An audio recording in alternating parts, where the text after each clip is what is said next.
Hello, ladies and gentlemen. Ronald Ray here, your boy with a cornbread accent. Welcoming you to this week's WWE Raw Recap show. Hopefully, everybody's having a good week. I do apologize. I am running a little late on this week's video, but still doing it. Still going to put it out there. But this week, of course, more build up to this year's WrestleMania. So let's click that intro button and let's get to it.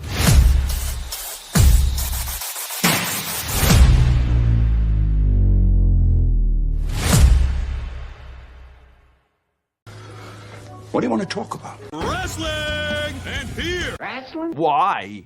It's wrestling. It's wrestling. Why? Why not? Yeah, why not? Oh boy, oh boy, oh boy, oh boy, oh boy. Why not? Why not? It's fake. Fake? What the hell are you talking about? Fake? It's not fake. Fake. Wrestling's not fake! Okay, wrestling.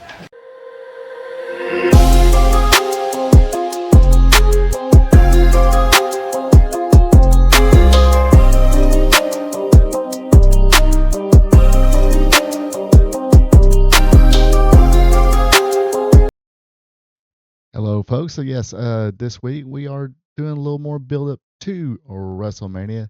This week's Raw takes place at the Climate Pledge Arena in Seattle, Washington. I hope I got that right. Anyway, first segment of the show featured your general manager Adam Pearce coming out, and he's wanted to talk to one Seth freaking Rollins. So here we go. We got a bunch of guys with masks and black hoodies on come out, and of course, one of them is Seth freaking Rollins. He tells Seth Rollins, "Hey, kind of advise you to stop here because you are still not medically cleared to wrestle yet. And if you've been pretty lucky with the smoke and mirrors, and one of these days, the Vision probably will get a hold of you and might end up bad." So after he said that, the Vision did come out. And I don't know if anybody remembers the scene in Batman Begins where Bruce Wayne is training and him and Ra's al Ghul were, kind of using the other little ninjas in there as distractions. This is what that kind of reminded me of. So once the Vision came out, they did this little thing. Seth Rollins put his mask and hood back on and disappeared with everybody else. LA Knight would come out and kind of get in a scuffle with them, but the Usos came out to even things out, and that's how things are left there. The Usos are left standing, and later on, the backstage, the Usos said they were not too happy with the Punkster about what he said last week. More on that later. First match of the week, we had the women's gauntlet match to determine the number one contender for AJ Lee's Women's Intercontinental Championship, which will take place next week on Raw. We had Lyra Valkyria, Io Sky, Raquel Rodriguez, Ivy Now, Bailey, and Asuka. Starting this thing out was Lyra Valkyria and Io Sky. Io will eliminate Lyra with the over the moon salt. Io got distracted by Liv Morgan. Then Stephanie Vancouver came out and took care of Liv, ran Liv off. This would allow this, unfortunately for Raquel, would distract her. Io would jump off the top rope, leap on her, and do like a leaping inside cradle, which eliminates Raquel Rodriguez. Raquel, not too happy about it, would put a whooping on Io Sky, which made it easy pickings for Ivy Niles. So Io is out. Next one out is Bailey, but Bailey would wind up eliminating Ivy. Last competitor is Asuka. Asuka would come in. A lot of back and forth here. Kairi Sane tried to interfere, but Lyra Valkyria would come in and rescue her. Bailey hit the Rose Plant. 1, 2, 3, and Bailey is your number one contender for the Women's Intercontinental Championship. Like I said, that match will take place next week on Raw. Next up, speaking of Intercontinental Championship matches. We had Penta, who was supposed to go against, I'm just going to say, El Grande Gable, the original El Grande Americano. But he did run into Danhausen.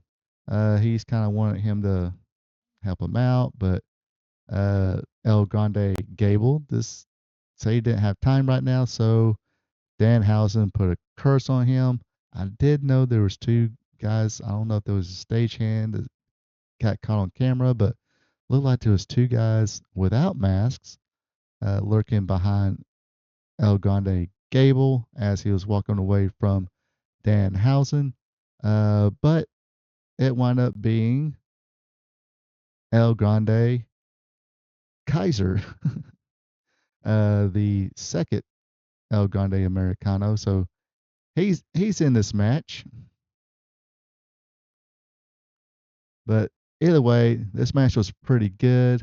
But before the match began, Penta gave a thank you promo, uh, thanking the fans and family for being behind him as he won the Intercontinental Championship. Like I said, good back and forth here.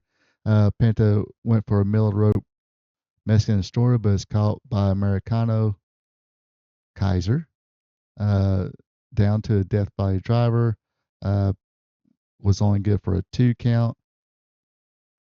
Penta chops Americano Kaiser. Americano kicks Penta. Penta connects with some knees to Americano. Uh, Penta would hit the springboard Mexican Destroyer to get the win in this match. So, first title defense, first win. All good with that.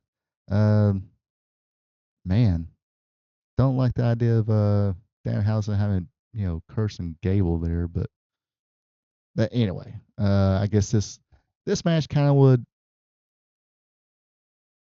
I guess, push the storyline along with the El Grande Americanos.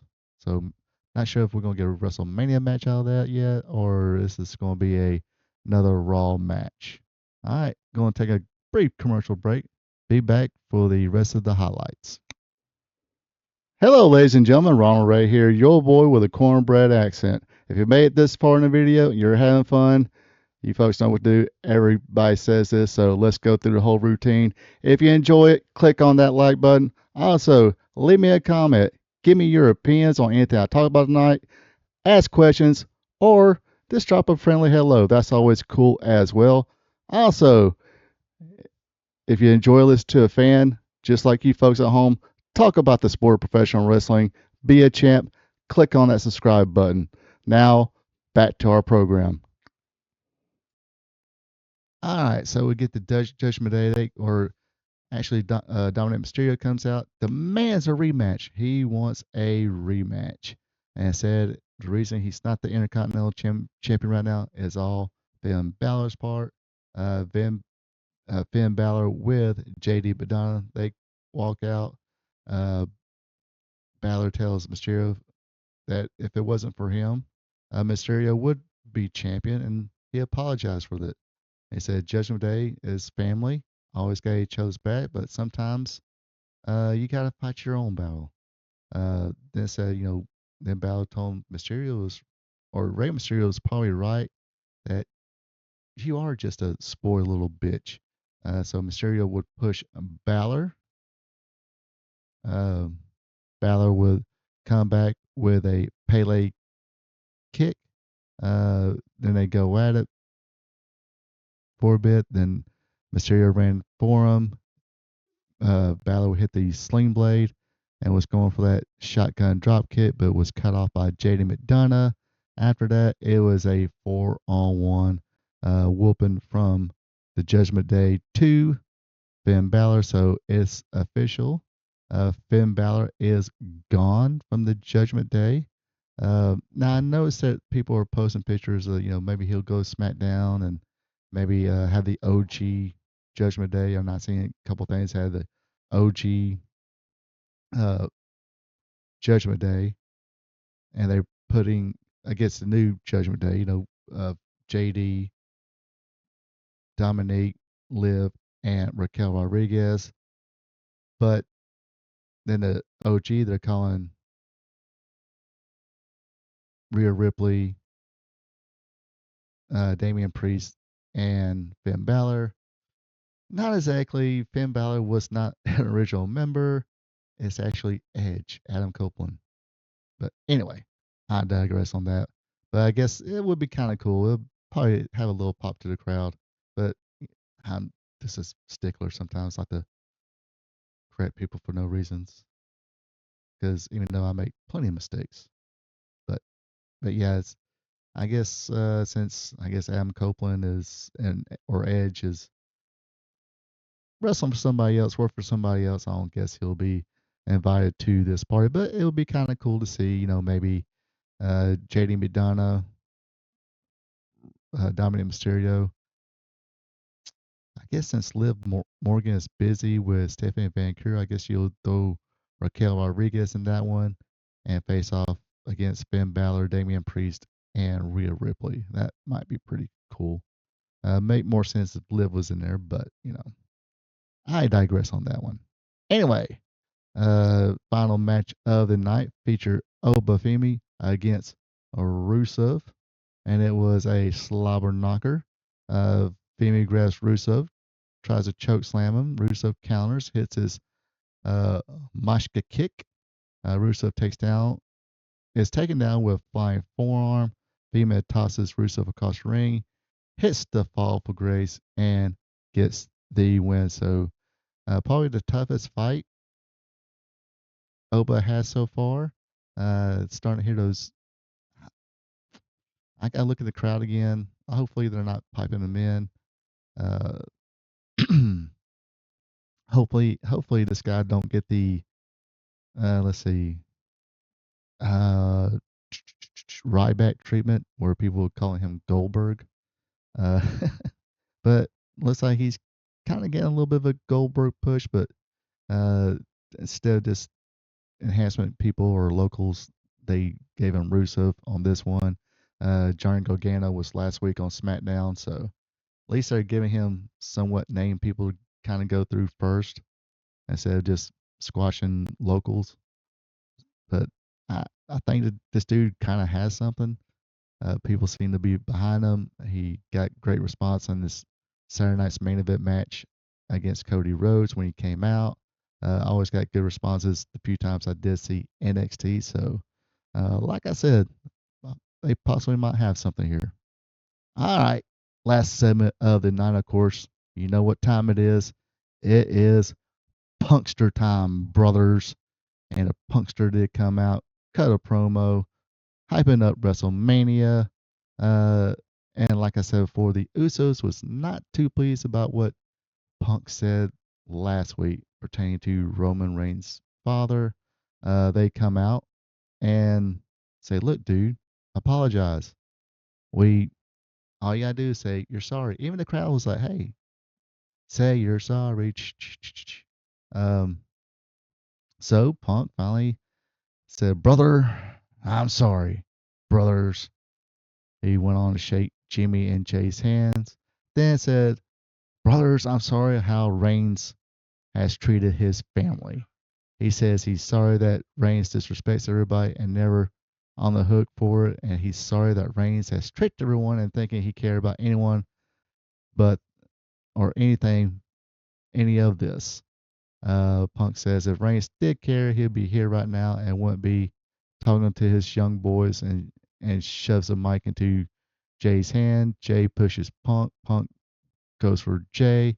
Jimmy right there with a punch right in Punk's face, knocks Punk down. Punk's not happy. The Usos leave, and like I said, Punkster stood up. Punkster mad, brother. Don't want to get the Punkster mad, brother, because what are you going to do when the Punkster and his Punkamaniacs run wild on you? But anyway, yes, that was the end of this week's Raw.